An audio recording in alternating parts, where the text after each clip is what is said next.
մայիսի 18-ին 6-րդ գումարման ազգային ժողովի նախագահ ընտրվեց Հանրապետական խմբակցության անդամ Արա Բաբլոյանը։ Ձայները բաշխվել են հետևյալ կերպ. Արա Բաբլոյան կողմ 88, դեմ 12, Էդմոն Մարուքյան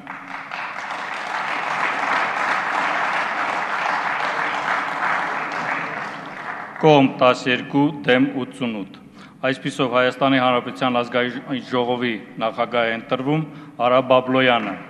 Շնորհավորում եմ։ Civilnet-ը վերհիշել է անկախ Հայաստանի խորհրդարանների բոլոր նախագահներին։ Անկախացող Հայաստանի խորհրդարանի առաջին նախագահը Լևոն Տեր-Պետրոսյանն էր։ Տեր-Պետրոսյանը 1990 թվականի օգոստոսի 4-ին ընտրվեց Գերագույն խորհրդի նախագահ։ Նա հաղթեց Կոմկուսի առաջին քարտուղար Վլադիմիր Մովսիսյանին։ Նրա օրը խորհրդարանը օգոստոսի 23-ին ընդունեց ամենակարևոր փաստաթղթերից մեկը՝ Հայաստանի անկախության հռչակագիրը, որով Հայաստանի խորհրդային սոցիալիստական հանրապետությունը վերանվանվեց Հայաստանի Հանրապետություն։ 1991 թվականի հոկտեմբերին, երբ Տեր-Պետրոսյանը ընտրվեց Հայաստանի նախագահ, խորհրդարանի նախագահ դարձավ Բաբկեն Արաքցյանը, ՀՀՇ ղեկավարներից եւ Ղարաբաղ կոմիտեի անդամ։ Արաքցյանը մինչ այդ Գերագույն խորհրդի նախագահի տեղակալն էր։ Մինչև 1995-ի առաջին սահմանադրության ընդունումը Հայաստանի խորհրդարանը կոչվում էր Գերագույն խորհուրդ, այնուհետև կոչվեց Ազգային ժողով։ Բաբկեն Արաքցյանը խորհրդարանը ղեկավարեց 7 տարի։ Նրա օրոք խորհրդարանն աչքի էր ընկնում ակտիվ օրենսդրական գործունեությամբ։ Խորհրդարանի նախագահի պաշտոնից Արաքցյանը հեռացավ 1998-ի փետրվարին Տեր-Պետրոսյանի հրաժարականից հետո։ Պետություն եք ստեղծել ձեզ հետ միասին 7.5 տարի, վստահ եմ ինչ էր լինի, մեր ցանած սերմերը ծիլ են տալու։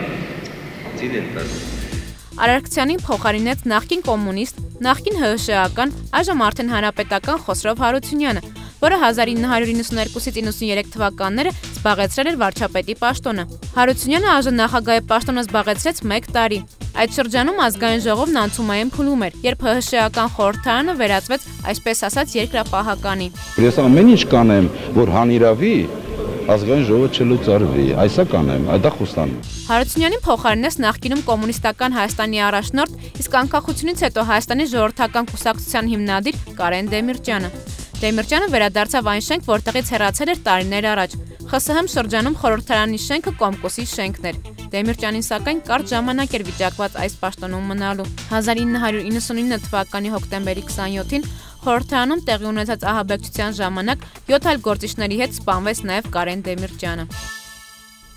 Հոկտեմբերի 27-ի ոճրագործությունից հետո նոյեմբերի 2-ին գումարված արտահերթ նիստում ազգային ժողովի նախագահ ընտրվեց Հայաստանի ժողովրդական կուսակցության անդամ Արմեն Խաչատրյանը։ Խաչատրյանը 1 տարի անց 2000 թվականին փորձեց հրաժարական տալ ԱԺ նախագահի պաշտոնից, սակայն 3 падգամավորի ձայն չբավարարեց հրաժարականի համար։ Ազգային ժողովի նախագահան այսօր գտնվեց վախկոտ։ Եղել են արդյոք քաղաքական ճնշումներ, թե ոչ։ Ես ձեզ ասեմ, որ դրանք անverջ ուղեկցել են ինձ։ ԱԺ նախագահի պաշտոնը զբաղեցնելու ընթացքում մի շարք սկանդալային պատմություններ կապակցվեցին Արմեն Խաչատրյանի անվանը։ Մասնավորապես բազմաթիվ լրատվամիջոցներ գրեցին այն մասին, թե ինչպես է նա Մոսկվայի President հոթելից վերցրել հյուրերի համար նախատեսված թանկարժեք խալաթը։ ԱԺ նախագահի պաշտոնը լքելուց հետո Խաչատրյանը դեսպան աշխատեց մի քանի երկրներում։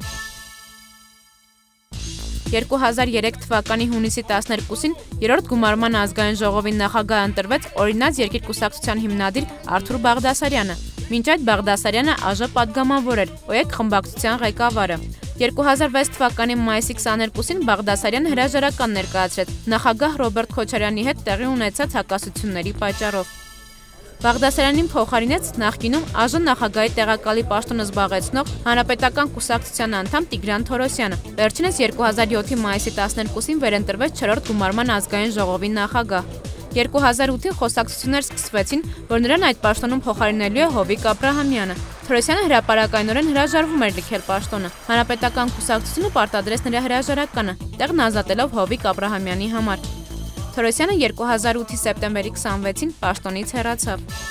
Քաղաքական գործիչ դառնալու համար շատ խելք պետք չէ։ Դրա համար այնքան մարդիկ են պատահական դարձել քաղաքական գործիչ։ 2008-ի սեպտեմբերի 29-ին ազգային ժողովի նախագահ ընտրվեց Հովիկ Աբրահամյանը։ Հանրապետական կուսակցության անդամ, մինչ այդ բազմաթիվ բարձրաստիճան պաշտոններ զբաղեցած Աբրահամյանը ԱԺ պատգամավոր էր դարձել ԱԺ նախագահ նշանակվելուց 1 ամիս առաջ։ 2011-ի նոյեմբերի 14-ին նիստում Աբրահամյանը հայտարարեց, որ առաջիկա խորհրդարանական ընտրություններում ՀՀԿ շտաբը գլխավորելու պատճառով վաղաժամկետ վայր է դնում խորհրդարանի նախագահի լիազորությունները։ Աբրահամյանին փոխարինեց ԱԺ նախագահի տեղակալ ՀՀԿ-ական Սամվել Նիկոյանը, որը ԱԺ խոսնակի պաշտոնը զբաղեցրեց ընդամենը 6 ամիս։ Սամվել Նիկոյանը մինչև ԱԺ նախագահ դառնալը ղեկավարում էր 2008-ի մարտի 1-ի գործող ժամանակավոր հանձնաժողովը, որն այդպես էլ որևէ արդյունքի չհասավ ոճրագործության հեղինակներին պատասխանատվության ենթարկելու հարցում։ Հովիկ Աբրահամյանը 1 տարի անց կրկին վերադարձավ թողած պաշտոնին, ընտրվելով 5-րդ գումարման ազգային ժողովի նախագահ։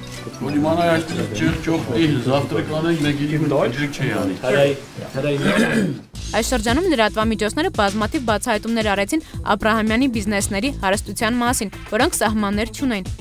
Իսկ Աբրահամյանը պնդում էր, որ հարստությունը վաստակել է հողագործությամբ զբաղվելու տարիներին։ 2014 թվականի ապրիլի 13-ին նախագահի հրամանագրով Աբրահամյանը նշանակվեց ՀՀ վարչապետ։ Լուրջ մարդկային փոխհարաբերություններում բոլորը պիտի փոխհարաբերվեն։ 2014 թվականի ապրիլի 29-ին Հովիկ Աբրահամյանին փոխարինեց ՀՀԿ-ական Գալուստ Սահակյանը, որը խորհրդարանում է որպես պատգամավոր դեռևս 1995 թվականից։ Գալուստ Սահակյանը պատմության մեջ կմտնի թերևս իր մտքի գոհարներով, որոնք վերածվել են աֆորիզմների։ Շատ հավանում եմ իմ պաշտոնը, որը Գալուստ Սահակյանն է։ Ձայնը տրվում է ազգային ժողովի նախագահ պարոն Բաբլոյանին։ 70-ամյա Արա Բաբլոյանը 2017-ի մայիսի 18-ին ընտրվեց ազգային ժողովի նախագահ։ Արա Բաբլոյանը 1991-ից 1997 թվականներին զբաղեցրել է առողջապահության նախարարի պաշտոնը։ 2003-ին հիմնել է Արաբկիր մանկական բժշկական կենտրոնը։ 5-րդ գումարման ազգային ժողովում 2012-ից 2017 թվականներին Բաբլոյանը եղել է առողջապահության, մարության և մանկության հարցերի մշտական հանձնաժողովի նախագահ։ Հարգելի հայրենակիցներ, ազգային ժողովի հարգելի պատգամավորներ,